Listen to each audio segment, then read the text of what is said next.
উদ্যোগে ঈদ উপহার সামগ্রী বিতরণ উপলক্ষে আয়োজিত আজকের এই অনুষ্ঠানের সম্মানিত সভাপতি, আমার স্নেহাস্পদ অনুষ্পতি নরসিংদী চেম্বার অফ কমার্স ইন্ডাস্ট্রিজের সভাপতি, বিশিষ্ট শিল্পপতি, ব্যবসায়ী, আমার ছোট ভাই জনাব রাশিদুল হাসান রিন্টু উপস্থিত আছেন। আমার প্রিয় সহকর্মী, আমাদের জেলা বিএনপির অন্যতম যুগ্ম আহ্বায়ক, শ্রমিক দলের সভাপতি আমাদের রবিউল ইসলাম রবি উপস্থিত আছেন। যুবদলের জেলার সভাপতি, জেলা বিএনপির অন্যতম যুগ্ম আহ্বায়ক আমাদের মহসিন হোসেন বিদ্যু উপস্থিত আছেন। আমাদের ছাত্র দলের সভাপতি, নরসিংদী জেলার নেতৃত্ব ছাত্রনেতা আমাদের সিদ্দিকুর রহমান নাহিদ উপস্থিত আছেন। আমাদের পরিচালক, চেম্বার অফ কমার্সের পরিচালকের মধ্যে আমাদের নাজমুল ভূঁইয়া উপস্থিত আছেন, দুলাল সাহেব উপস্থিত আছেন।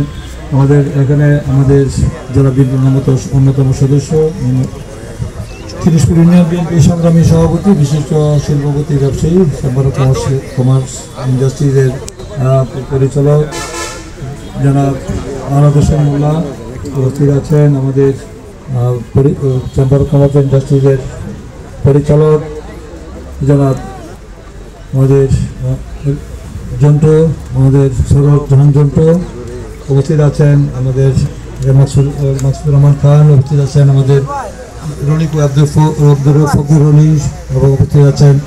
এখানে আমাদের শহর যুব দলের আহ্বায়ক কমিটির সংগ্রামী সদস্য সচিব, আমাদের ছাত্রনেতা আমাদের শামীম সরকার সহ, আমাদের কামরুল সহ, আমাদের ইউনিয়নের সেক্রেটারি কামরুল সহ, আমাদের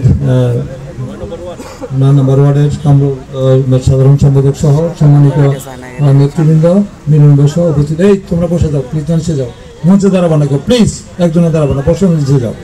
উপস্থিত সম্মানিত সুধীবৃন্দ, উপস্থিত আমার প্রিয় ভাই ও বোনেরা, আসসালামু আলাইকুম রহমতুল্লাহি বরকাতুহু। আমি এখানে প্রথমে আপনাদেরকে আন্তরিক অভিনন্দন, ধন্যবাদ জানাই চেম্বার অফ কমার্সকে, যে তারা এই এলাকার সাধারণ মানুষের জন্য মানে আজকে এই ঈদ সামগ্রীর একটি আয়োজন করেছেন। ঈদ সামগ্রী, বস্ত্র, কাপড় চোপড়, ঈদ উপলক্ষে নতুন জামা দেওয়ার জন্য উদ্যোগ নিয়েছেন। ইতিপূর্বে আরও কয়েক জায়গায় উনি দিয়েছেন, উনি নরসিংদী শহরে আরও 2 জায়গায় উনি দিয়েছেন। তো এটা মানে তাদের অতীতে চেম্বার অফ কমার্সের পক্ষ থেকে এইভাবে মানে সাধারণ জনগণের মধ্যে বস্ত্র বিতরণ করা বা ঈদ উপহার বিতরণ অতীতে করেছি কিনা আমার জানা নাই। এই প্রথম আমি দীর্ঘদিন পর আমি দাওয়াত পেয়েছি আর কি, অতীতে কোনো দাওয়াত পাইনি আর কি।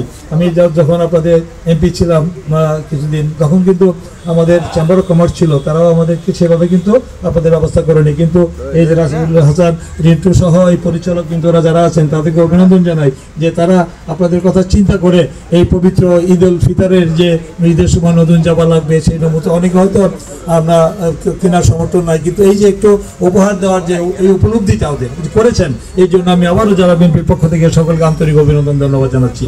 তো আপনারা কষ্ট স্বীকার করে বসে আছেন এখানে, মানে ব্যবসা গরম, ওই যে অনেকে ওই যে আমাদের মা বোনরা দেখা যায় যে পাখা দিয়ে আসে বা বাতাস করতেছেন। এখন বক্তব্য এখানে দীর্ঘ করার কোনো সুযোগ নেই, আমরা তো সবাই চিনেন নাকি, আমি তো নতুন লোক না নাকি, সবাই চেনেন না, আমার তো এসে পরিচয় দিতে হবে না, আমি খালিল কবিরকে।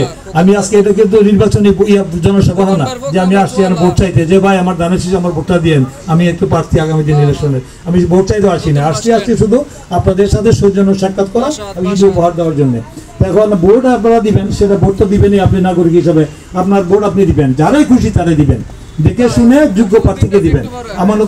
আমানতের খেয়ানত যে না করে সেই ব্যক্তিকে দিবেন, যে ব্যক্তিকে দিলে বাংলাদেশে ধনী দরিদ্রের যে বৈষম্যটা কমবে। কি বলেন?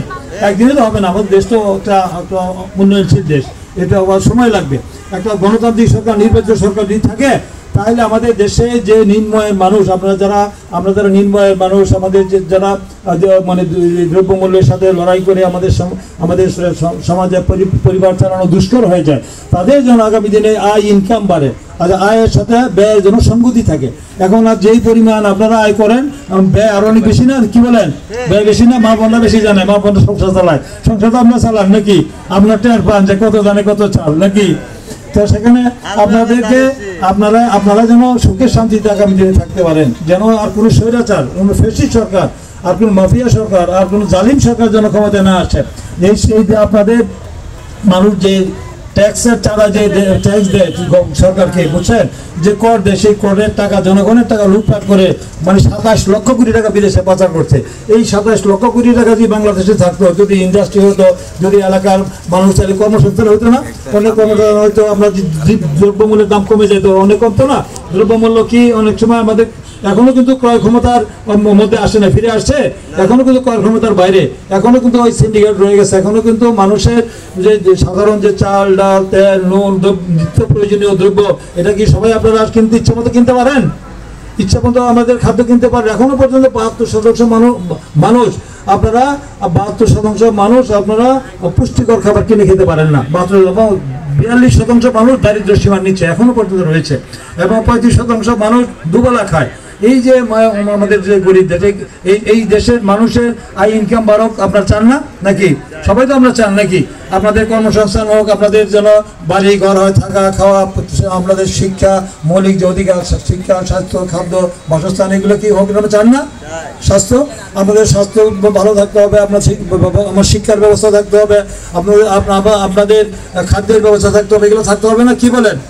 তো এগুলা যেন একটি সরকার, নির্বাচিত সরকার আসলে যেন আপনাদের এই বিষয়গুলি যেন দেখে। নাগরিক, এই দেশে আমরা নাগরিক, এই দেশে আপনারা বাংলাদেশের নাগরিক, সেই নাগরিক হিসাবে আপনার যে অধিকার আছে, সেই অধিকার, বেঁচে থাকার অধিকার, সেটা সরকারকে করতে হবে, সেই দায়িত্ব নিতে হবে।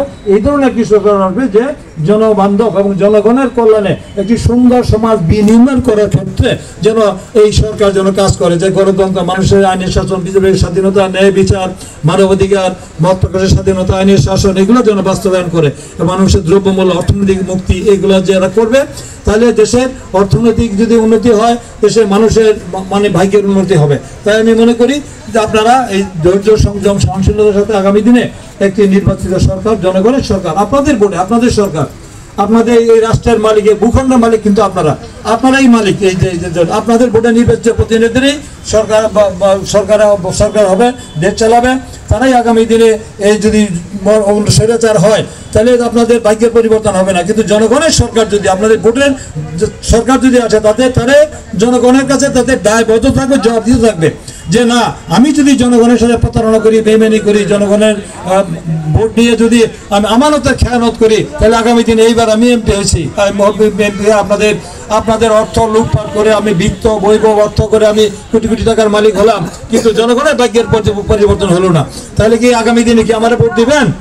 একবার আসে, দ্বিতীয়বার আসে, বলবে যে না, সে তো বেইমানের বিশ্বাসঘাতকতা করছে, মুনাফিকি করছে, আমাদের ভোট দিয়ে তা সেই ভোট নিয়ে সে নিজেই কোটি কোটি টাকার মালিক হয়েছে, সে জন্মাট হয়েছে, ধনী হয়েছে, বিত্ত বৈভব কামিয়েছে, কিন্তু জনগণের কল্যাণে কাজ করে নাই।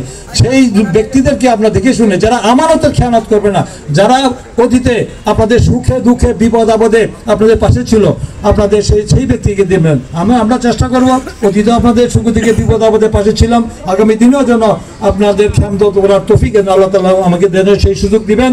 এবং এই ধরনের যারা আছে এখানে, যারা মানে জনবান্ধব আর কি, যারা আর্থ মানবতার কল্যাণে কাজ করে এবং সমাজ পরিবর্তনের জন্য কাজ করে, সমাজের সাধারণ মানুষের পক্ষে যারা কাজ করে, তাদের প্রতি আমরা খেয়াল রাখবেন, এবং তারাও যেন আগামী দিনে আমাদের যারা বিত্তশালী ব্যবসায়ী শিল্পপতি আছে, তারা যেন তাদের প্রতিবেশীদেরকে ঠিক মতো জাকাত যদি আমরা ঠিক মতো, আমরা ধর্মীয় বিধান অনুযায়ী যদি আমরা সেই মতো জাকাত আমরা প্রদান করি, তাহলে বাংলাদেশে গরিব থাকার কথা নয়। তাই আমি মনে করি যারা বিত্তশালী, যারা দেওয়ার মতো সেই যে আছে, তৌফিক আছে, যারা শিল্পপতি ব্যবসায়ী আছেন, তাদেরকে অনুরোধ করব, আপনারা যেন সঠিকভাবে আপনারা জায়গাটা আদায় করেন। সেই জায়গাটা যদি আদায় করেন, তাহলে আমাদের দুস্থ অসহায় গরিব মানুষের আর কষ্ট করতে হবে না, তারা মোটামুটি মানে সুখ শান্তিতে থাকতে পারবে। এই আশাবাদ ব্যক্ত করে সকলকে ধন্যবাদ দিয়ে আমার বক্তব্য শেষ করছি। ভালো থাকবেন, সুস্থ থাকবেন, আপনার সুস্বাস্থ্য দীর্ঘায়ু কামনা